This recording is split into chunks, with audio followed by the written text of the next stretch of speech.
we are going to be changing the timing belt both with and...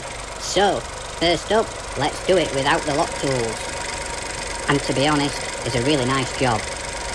So, let's get started. The first thing to remove is the induction pipe across the top of the engine. This just unclips at the front, 2 plastic clips here, and then 2 at the other end, just down here.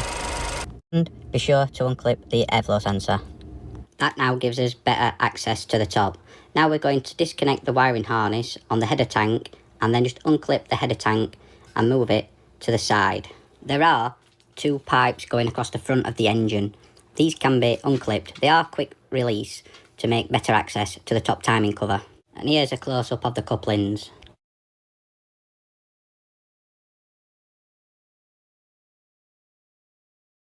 And now, with these moved aside, we should be able to access the upper timing cover clips. There's one at the front, one at the back, and then just a Torx 30 at the top. And with that unclipped, the upper timing cover should just lift away, and this will reveal the timing belt and the upper pulleys. You will just be able to see the tensioner at the bottom left hand side. You can just see it here. To make things a lot easier, we're going to remove the front casing. So just start by removing the bracket on the left hand side, and then there's a pump on the right hand side, just a couple of 13mm bolts, then the Torx bolt holding the water pipe. And that should be everything off the engine mount. We're now going to concentrate on the underside. So support the vehicle and then remove the inner wheel arch liner and lower engine cover. You'll need a T25 on a decent buzz gun for this. And then we can get the auxiliary belt out of the way. This tensioner is spring loaded, so just using a suitable spanner and then a pin, you will be able to lock this off, and then the belt will freely come off. Unbolt and remove the tensioner.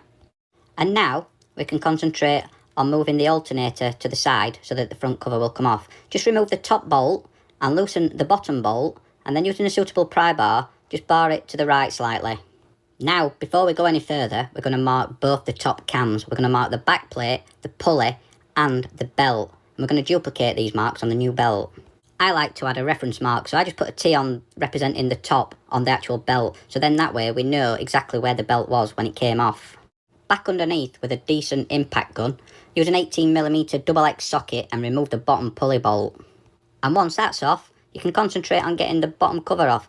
Just a few Torx 30 bolts, and then we'll have access to the bottom of the timing belt. And as before, get your Tipp-Ex out and mark the bottom pulley, belt and back plate. This job can be done without removing the engine mounting block, but I always prefer to do it. I find it much easier. So let's support the engine safely, and we'll start removing the bolts on the engine mount at the top, and the remaining lift upwards. And now you're going to have full access to the timing belt.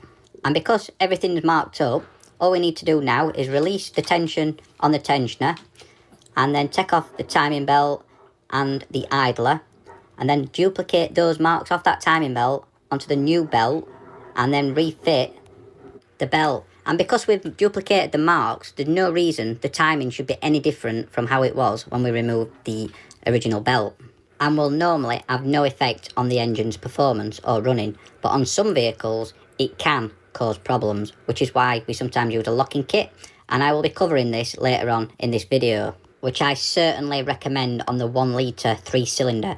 This can cause vibrations if not timed up correctly. Back to the job, let's tension the belt up. So using some slip joints, not ideal, but will do the job. Just make sure you turn the tensioner so that the pointer aligns correctly here. Just make sure that the tensioner sits in the lug at the back also, so it is seated correctly. Once you're happy with that, let's get the engine turned 2 complete full revolutions on the crankshaft, and just make sure that the timing marks on the back plate and the pulleys align with your original markings. And then all that remains to do is rebuild in reverse order, and then everything should run as it did before. How did you find the process? Well, let's try and do it again, but let's do it with the correct locking tool. Welcome back to How to Fix It. In this video we're going to show you how, because there's quite a few helpful tips along the way. Before the engine is locked with the locking tool, there is one visual reference that you will need to pay attention to first. And this relates to the cam pulleys seen here. The cam tool should now locate. Take note of the notches on the back of the tool. The cam sprocket tool can only be fitted when these are in the correct position. Then the cams on the rear of the engine will lock like this. Then the remaining crankshaft tool fits in the rear of the engine of the crankcase here. Now that the engine is locked, the timing belt, idler and tensioner can be removed. Now comes the important part. In order to correctly time the engine, we need to remove the covers on the cam pulleys. Then the pulleys can be loosened so that there can be slight adjustments made. This will allow the pulleys to move freely. Now, ensuring that the locking tool on the rear of the engine is in place, check that the crankshaft anti-clockwise slightly, and checking that the tool is tight into the block ensures that this is correctly fitted. Then turn the crank clockwise until it locks up against the tool.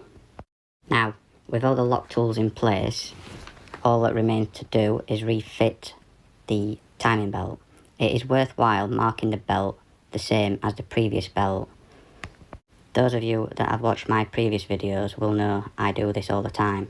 Push the belt lastly onto the bottom idler pulley and ensure even fitment throughout.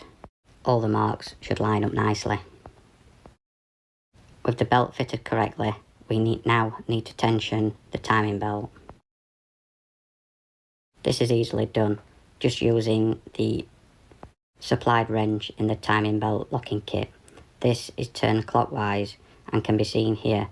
Just ensure that the pointer lines up together like so. With correct adjustment, tighten the remaining bolt on the tensioner. All that's left to do now to correctly tension the belt is retighten the cam pulley bolts. These will need tightening to 50 Newton meters. So, to be certain that we've got it timed up correctly, remove all the timing locking pins, turn the crankshaft 2 full revolutions and recheck and refit